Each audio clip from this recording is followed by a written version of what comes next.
A beam of light has two wavelengths, something 4972 Armstrong, 6216 Armstrong, with a total intensity of 3.6 10 to the minus 3 watt per meter square, equally distributed among the two wavelengths.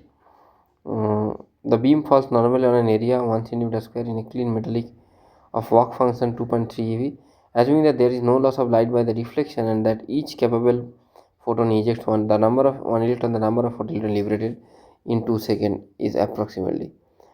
So for this problem, what you need to do, you need to just first find out the energy of this one. Energy is 12400 by lambda 4972, and for this one 12400 by 6216.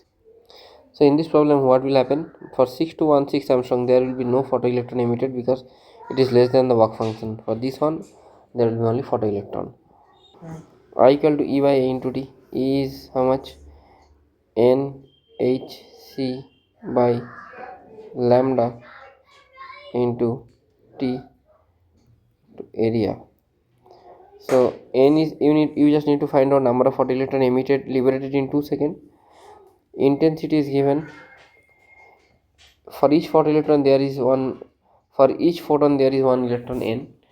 Hc you can put the value. Value of T is 2 seconds. Value of lambda is given. And area is given. Intensity will be 1.18 10 to the minus 3 because it is equally divided into 2 waves. So from here you will get the value of N. Hence the correct answer will be after calculation 9 into 10 to the 11. Now moving on to question number 2. A copper ball of radius 1 cm and a work function 4.47 eV is irradiated with ultraviolet radiation of wavelength something. The effect of radiation result in the emission of electron from the ball. Further, the ball will acquire charge. Due to this, there will be a finite value of the potential on the ball. The charge acquired by the ball is.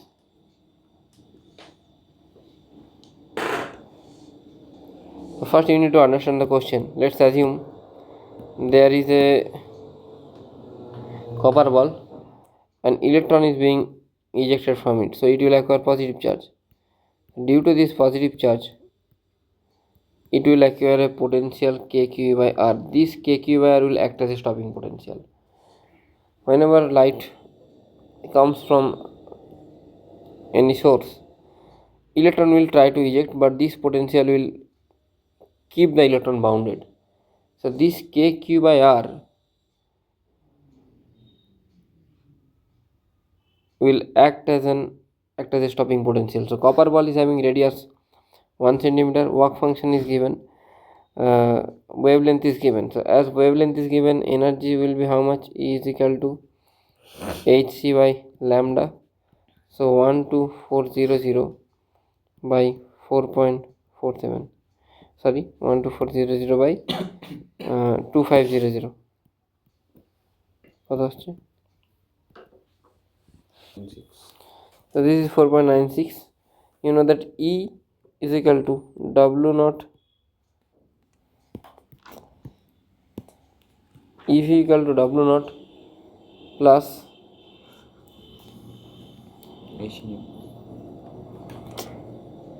H nu minus W naught. H nu minus W naught. So H nu is 4.96 and W naught, that is work function, is 4.47. So you are getting 0.49 EV. So this is get cancelled out. This V you can write kq by r equal to 0.49, and from there you need to find out the value of q. Q you can find at 0.49 into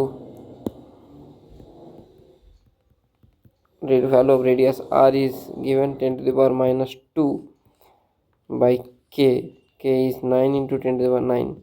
So 0.49 by 9 is, answer will be some sort of 5.5 into 10 to the minus 13 coulomb. Next question.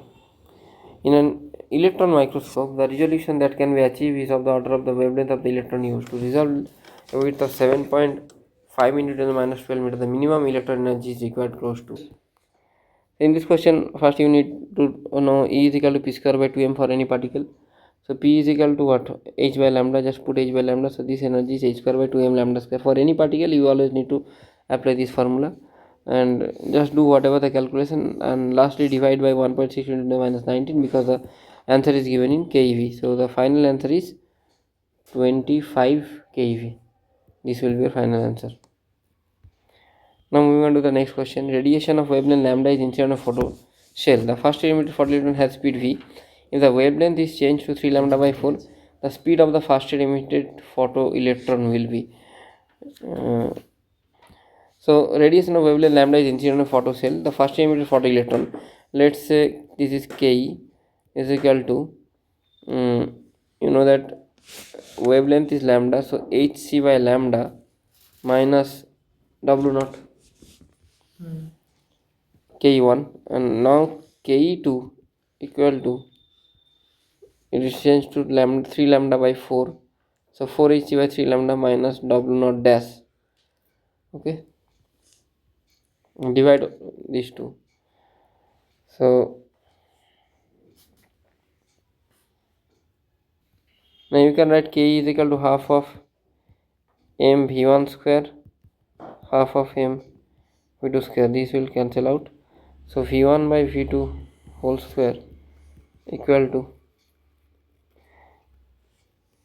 this is w naught hc by lambda. You may write hc by lambda is equal to some constant k. So this is k minus w naught, and this is 4k minus w naught. K minus w naught will always be less than 4k minus w naught, or you may write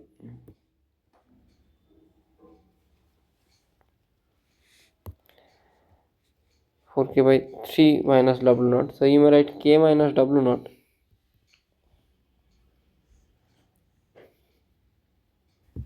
and this is the calculation. So from this calculation it can easily said that this v2 is more than v4 by 3 to the power 1 by 2. Option C. Next question. Two electrons are moving with non-relativistic speed perpendicular to each other if corresponding d Broglie wavelength lambda 1 lambda 2, the d Broglie wavelength in the frame of reference attached to their center of mass. So in this question, so how to do, two electrons are moving non-relativistic speed, so lambda equal to h by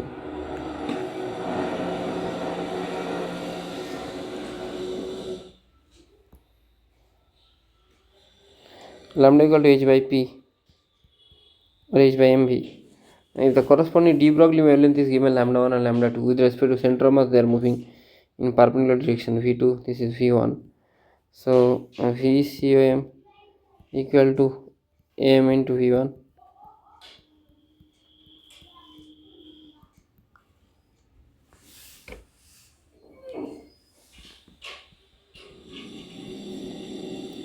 So for vcm you may write v is equal to h by m lambda 2m lambda, and v1 is h by m lambda 1, h by m lambda 2, and 1 by 2 is taken common. So if you solve this one, you will get option A is your answer, because h by m will get cancelled out from each one. Now if you first need to find out the value there for de Broglie wavelength in the frame of to find out the de Broglie wavelength of them in the frame of reference. So let's assume you need to find out the de Broglie wavelength of this one. So v1 with respect to vcm will be v1 minus vcm. So v1 is v1 minus vcm is v1 by 2. Let's say this is I cap and this is j cap. So v1 j cap you may write, and this is v1 again in this place you may write v1 j cap plus v2 by 2 I cap. So you are getting v1 by 2 j cap minus v2 by 2 I cap. So now this is the velocity of one with respect to center of mass. You may write v1 cm is equal to lambda by, as v is equal to h by m lambda, you may write this one as h by m lambda.